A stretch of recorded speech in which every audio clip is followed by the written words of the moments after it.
Assemblyman proposing what he is calling a two-state solution to the map. The architect of this plan joins us now, California Assembly Republican leader James Gallagher. Mr. Gallagher, thanks for joining us. Thanks for having me, Dagan and James.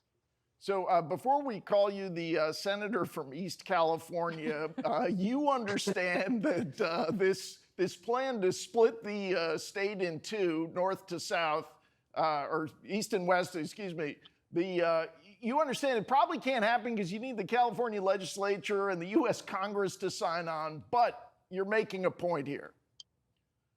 Well, I did grow up in a small town called East Nicholas, so maybe that fits pretty Senator well. from East Nicholas, okay. Look, the main point here is that the person who doesn't believe in free and fair elections is Gavin Newsom, because he is right now, after the last election where we actually had some pretty big gains here in California, where many voters started voting differently, where Latinos actually in large numbers voted for President Trump and voted for Republicans, is moving through this, what I call the Gavinmander. He's trying to change the map so that we are denied our ability to get representatives of our choice, taking Republican members of Congress down to 7% when we make up about 40% of the voting bloc in California. So I responded in kind and saying, hey, I like this map, one where we have our own state, where we can actually elect representatives of our choice and get rid of once and for all Gavin Newsom. And how much of the vote did Trump? He won more than a third of the vote, didn't he, against Kamala Harris? Is that right? He increased his numbers from last time, from 2020. And in fact, in some of these districts, he actually had a 20-point swing.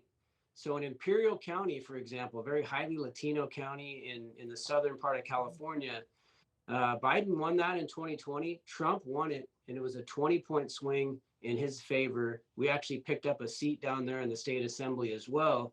And I think that's what these Democrats are afraid of, and that's why they're trying to rig the system to make sure that they can win congressional seats because of the gains we've had. We've also had over 1 million new registrations of Republicans here in California since 2019.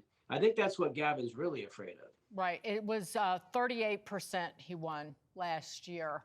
And I think that your map quite decisively illustrates the absurdity of what's going on. Go ahead, James. Well, I'm just wondering about maybe Gavin doesn't care because he's not running in California as governor anymore. He's now wants to run for president. But does this maybe create a blowback for Democrats, where many of them have been saying for years we have this wonderful independent districting system, and obviously it ended up tilted toward Democrats in terms of the way the districts were drawn. But now that they're saying, let's blow it up because we want to draw an even more partisan map, I wonder, other than their hardcore, and I understand there are a lot of those in California, does this maybe create an opening for Republicans to say we're the party of reform and they're the party of naked partisan politics? Absolutely. We think we've got a great message to independents, Republicans, and Democrats in the state, quite frankly, that we should stick with our guns. We should stick with fair and independent redistricting done by the citizens, not by politicians.